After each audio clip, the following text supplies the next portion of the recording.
भारत माता की। आज के इस समारोह में समारोह के मुख्य अतिथि और दूरदृष्टा और किस प्रकार भारतीय संस्कृति और संस्कार की विरासत को एक गति देना, समाज में उसके लिए वातावरण बनाना और सबसे बड़ी बात यह है कि उसको साकार करना, ये हमारे माननीय मुख्यमंत्री जी की विशेषता है। तो एक बार तालियां बजाकर डॉक्टर मोहन यादव जी का आप सम्मान करें, क्योंकि मुझे याद आता है, अभी माननीय मुख्यमंत्री जी ने ही याद दिलाया मुझे कि उज्जैन में महामृत्युंजय द्वार बनाया आपने। मैं उस समय 2004-05 में आप विकास प्राधिकरण के अध्यक्ष थे, मैं वहां का प्रभारी मंत्री था। मैंने इंदौर में वैसे ही साधारण सा गेट बनाया कि उसको साकार करना, ये हमारे माननीय मुख्यमंत्री जी की विशेषता है। तो एक बार तालियां बजाकर डॉक्टर मोहन यादव जी का आप सम्मान करें, क्योंकि मुझे याद आता है, अभी माननीय मुख्यमंत्री जी ने ही याद दिलाया मुझे कि उज्जैन में महामृत्युंजय द्वार बनाया आपने। मैं उस समय 2004-05 में आप विकास प्राधिकरण के अध्यक्ष थे, मैं वहाँ का प्रभारी मंत्री था। मैंने इंदौर में वैसे ही साधारण सा गेट बनाया था, वो गेट भी टूट गया। उस पर लिखा था, प्रवीसी नगर कीजे सब काजा, हृदय राखी कौशलपुर राजा। तो इन्होंने कहा बड़ा अच्छा गेट बनाया आपने। वो टेम्परेरी गेट था, एक बार आंधी में पूरा टूट गया, लोहे के स्ट्रक्चर का था। इन्होंने पूरे उज्जैन में चारों तरफ इतने शानदार गेट बनाए हैं, महामृत्युंजय गेट, सांदीपनी गेट, सब गेट बनाकर उज्जैन के प्रवेश द्वार बना दिए, बहुत अच्छे। अभी भी यहाँ पर मैं देख रहा हूँ कि ये मार्गदर्शन भी माननीय मुख्यमंत्री जी का था। 9 गेट बन रहे हैं यहाँ पर, 9 गेट, अलग अलग संस्कार और संस्कृति के प्रतीक, भारतीय संस्कृति के। कहाँ ये भोज नर्मदा द्वार, नर्मदा जी की तो हम पर कृपा है मध्य प्रदेश पे, पर राजा भोज की विरासत, भोजशाला जिन्होंने बनाई, महाकाल मंदिर का निर्माण कराया, शिक्षा विज्ञान के संरक्षक, कला संस्कृति के संरक्षक, जिनका साम्राज्य केरल तक था, ऐसे महान राजा के नाम से यह गेट बन रहा है। और इस महान राजा को इतिहास के पन्नों में वो सम्मान नहीं मिला जो सम्मान हमारी सरकार मोहन जी के नेतृत्व में दे रही है। इसलिए जोरदार तालियां बजाकर जरा डॉक्टर मोहन यादव जी का आप सम्मान करें। इस समारोह में उपस्थित वरिष्ठ मंत्री विश्वास सारंग जी, बहन कृष्णा गौर जी, सांसद आलोक शर्मा जी, यहाँ के ओजस्वी विधायक रामेश्वर शर्मा जी, यहाँ के बहुत ही लोकप्रिय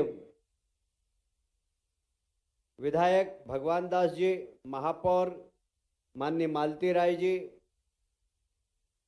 जिला अध्यक्ष रविंद्र यति जी, जिला अध्यक्ष ग्रामीण तीरथ सिंह जी मीणा, राहुल कोठारी जी, माननीय किशन लाल सूर्यवंशी हमारे सभापति, और मंच पर उपस्थित सभी MIC सदस्य, पार्षद, सबके लिए जरा जोरदार तालियां बजाकर स्वागत कर दें आप।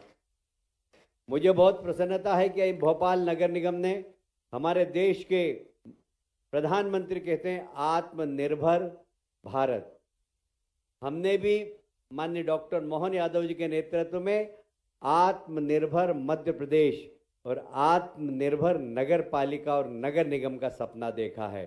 मैं महापौर जी को और यहाँ के कमिश्नर साहब और पूरी टीम को बधाई देता हूँ कि ये जो आपने नीमच में सोलर प्लांट लगाया है, ये आत्मनिर्भर नगर निगम की एक शुरुआत है। इसलिए जोरदार तालियां बजाकर नगर निगम को भी आप धन्यवाद दें। ये इनका पहला चरण है। मैं पूछ रहा था, लगभग आपकी भी 200 मेगावाट की आवश्यकता तो होगी ही, ये 40 मेगावाट है, 40 है, बहुत अच्छा। जरा महापौर जी के लिए तारीफ लगा दीजिए, तालियां जोरदार, क्योंकि अभी जो बिजली आती है वो लगभग 7-7.5 प्रति यूनिट आती थी। अब इसके लगने के बाद इनको 3 रुपया प्रति यूनिट में ही, और अभी तक नहीं, 25 साल तक ऐसा ही है ना। इस बिजली के रेट कितने भी बढ़ जाएं, पर सोलर बिजली के रेट कभी नहीं बढ़ेंगे। और ये नगर निगम को दूर 25 साल तक आत्मनिर्भर नगर निगम बनाने का काम करेंगे। इसलिए महापौर जी, कमिश्नर और पूरी परिषद के लिए तालियां बजाकर स्वागत करें। हाँ वो मुझे मालूम है।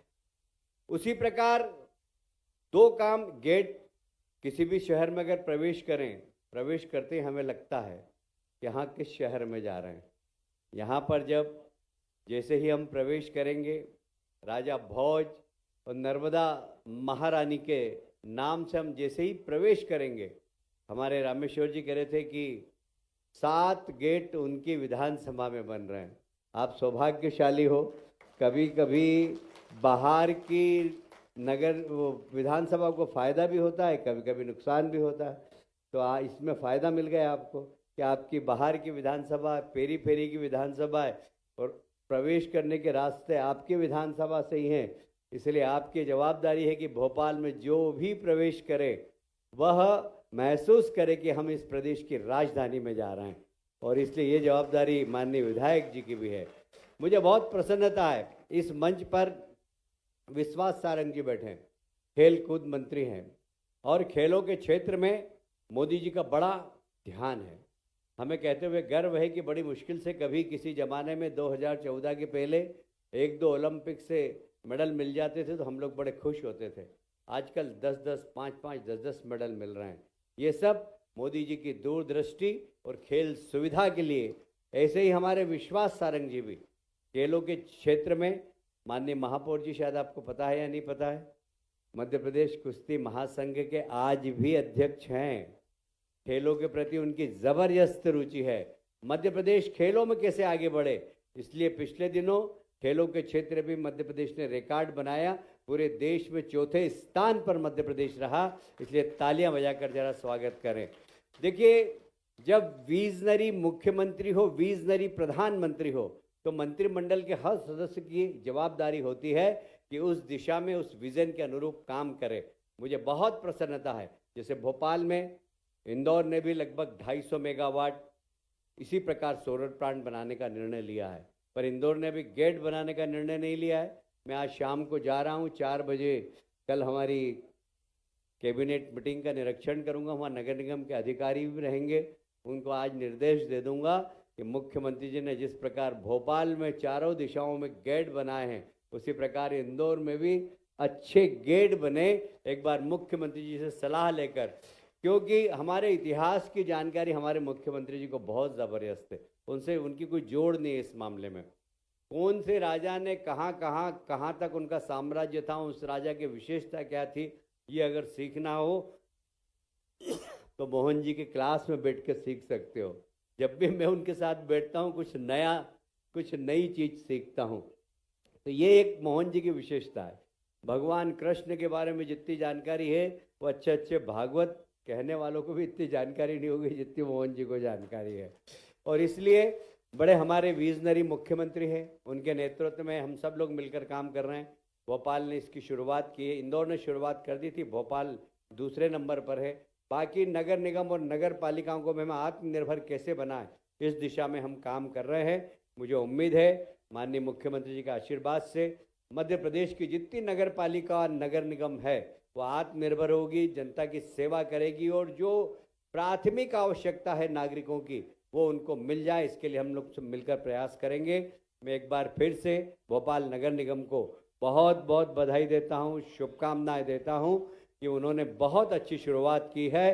पर ये 200 मेगावाट तक जाए, इस चुनौती को आप स्वीकार करते हुए भोपाल सोलर के माध्यम से 200 मेगावाट बिजली का कम से कम उत्पादन करे,